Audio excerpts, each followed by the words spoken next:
ಸರ್ಕಾರ ನೀಡುತ್ತಿರುವ ಸೌಲಭ್ಯಗಳಿಂದ ಕೆಲವು ವಸತಿ ಶಾಲೆಗಳಲ್ಲಿ ಮಕ್ಕಳಿಗೆ ಅನ್ಯಾಯವಾಗುತ್ತಿದ್ದು ಇದನ್ನು ಅವರ ಆತ್ಮಸಾಕ್ಷಿಯಂತೆ ಸರಿಪಡಿಸಿಕೊಳ್ಳಬೇಕೆಂದು ಕರ್ನಾಟಕ ಯೂತ್ ಸ್ಟೂಡೆಂಟ್ ಫೆಡರೇಷನ್ ರಾಜ್ಯ ಅಧ್ಯಕ್ಷರಾದ ಯಶವಂತ್ ಆಕ್ರೋಶ ವ್ಯಕ್ತಪಡಿಸಿದರು.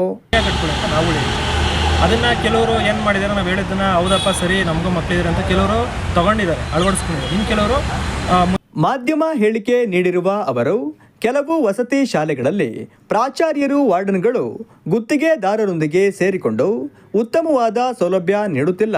ಈ ಬಗ್ಗೆ ಹೋರಾಡುವ ಸಂಘಟನೆಗಳ ಮೇಲೆ ಮೂರನೇ ವ್ಯಕ್ತಿಗಳಿಂದ ಸುಳ್ಳು ದೂರು ನೀಡುತ್ತಾ ಕಾಲಹರಣ ಮಾಡುವುದನ್ನು ಬಿಟ್ಟು ಮಕ್ಕಳಿಗೆ ಗುಣಮಟ್ಟದ ಸೌಲಭ್ಯ ನೀಡುವುದರ ಕಡೆಗೆ ಹೆಚ್ಚು ಗಮನ ಹರಿಸಬೇಕೆಂದು ಕಿವಿಮಾತು ಹೇಳಿದರು. ಸ್ಟೇಷನ್ಗಳಿಗೆ ಹೋಗ್ಬಿಟ್ಟು ನಮ್ಮ ಕಾರ್ಯಕರ್ತರ ಮೇಲೆ ನಮ್ಮ ಮೇಲೆ ಅಕ್ರಮವಾಗಿ ಶಾಲೆಗೆ ಬಂದಿದ್ದಾರೆ, ಡಿಮ್ಯಾಂಡು, ಬೆದರಿಕೆ, ಈ ಥರದ ಆರೋಪಗಳನ್ನ ಮಾಡೋವಂಥ ಚಾಳಿನ ಇದು ಸ್ಟಾರ್ಟ್ ಮಾಡ್ಕೊಂಡ್ಬಿಟ್ಟಿದ್ದಾರೆ. ಇದರಲ್ಲಿ ಇಬ್ಬರು ನಮ್ಮ ಜಿಲ್ಲೆಯಲ್ಲಿ ಪರಿಣಿತರಿದ್ದಾರೆ. ಅವ್ರದ್ದು ಏನು ಚಾಳಿ ಅಂತಂದರೆ ಸ್ಟೇಷನಿಗೆ ಕರೆಸ್ಬಿಟ್ಟು ಬಿಗಿ ಮಾಡಿಬಿಡ್ಬೇಕಂತೆ.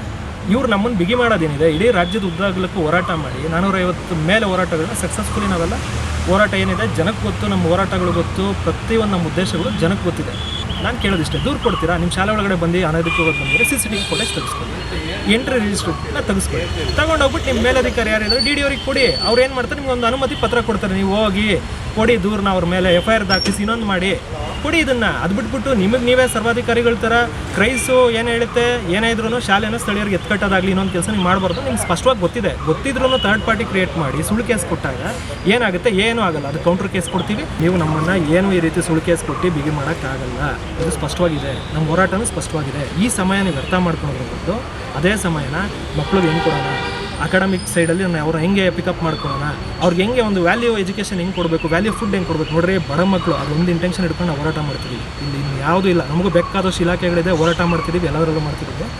ಆದರೆ ನಾನು ನಿಮ್ಮ ಇಲಾಖೆಗೆ ಸ್ಪಷ್ಟವಾಗಿ ಹೇಳೋದು, ನಿಮ್ಮ ಮಕ್ಕಳೇನು ತಿಂತೀರಾ ಅಟ್ಲೀಸ್ಟ್ ಅದರಲ್ಲ ಒಂದು 50% ಆದರೂ ಇವ್ರು ತಿನ್ಬೇಕಲ್ವಾ. ಬೇಡ, ನಾನು ಹೇಳ್ತಿರೋದು ಪುಣ್ಯದ ಕೆಲಸ, ಅದು ಕೈ ಜೋಡಿಸಿ ಅಂತ ಕೇಳ್ತಿರೋದು ನಾನು ನಿಮಗೆ. ಭೀಮ್ ಬ್ರಿಗೇಡ್ ಅಧ್ಯಕ್ಷರಾದ ಹರೀಶ್ ಮಿತ್ರ ಅವರು ಮಾತನಾಡಿ, ವಸತಿ ಶಾಲೆಗಳಲ್ಲಿ ದಲಿತ ಸಮುದಾಯದ ಬಡ ಮಕ್ಕಳು ಓದುತ್ತಿದ್ದು ಸಂಘಟನೆಗಳ ಮುಖಂಡರು ತಮ್ಮವರೆಂದು ಅನ್ಯಾಯ ಮಾಡುವವರ ಪರ ನಿಲ್ಲದೆ ನ್ಯಾಯದ ಪರವಾಗಿ ನಿಲ್ಲಬೇಕೆಂದು ಆಗ್ರಹಿಸಿದ್ದಾರೆ.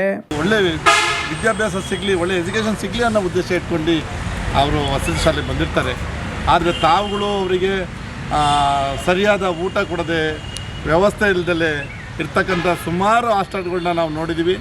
ಹಾಗಾಗಿ ಆ ಮಕ್ಳಿಗೆ ಹೊಟ್ಟೆ ಮೇಲೆ ಹೊಡೆದು ನಿಮ್ಮ ಮನೇನ ಅರಮನೆ ಮಾಡ್ಕೊಳೋದು ಬಿಡಿ, ದಯವಿಟ್ಟು ಅಂಥ ಕರ್ಮಕ್ಕೆ ನೀವು ಹೋಗ್ಬಿಡಿ.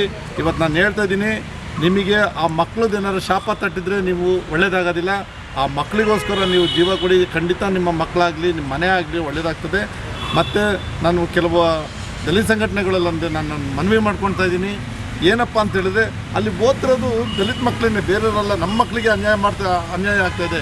ಆ ಅನ್ಯಾಯನ ಪ್ರತಿಭಟನೆ ಮಾಡಿ, ಅದ್ಬಿಟ್ಟು ಆ ದಲಿತರೇ ಪ್ರಿನ್ಸಿಪಲ್, ದಲಿತರೇ ಅಲ್ಲಿ ಅನ್ಯಾಯ ಮಾಡಿದಾಗ, ದಲಿತ ಪ್ರಿನ್ಸಿಪಲ್ರೇ ಅನ್ಯಾಯ ಮಾಡಿದಾಗ, ಅಧಿಕಾರಿಗಳೇ ಅನ್ಯಾಯ ಮಾಡಿದಾಗ ದಯವಿಟ್ಟು ಅದನ್ನು ಖಂಡಿಸಿ.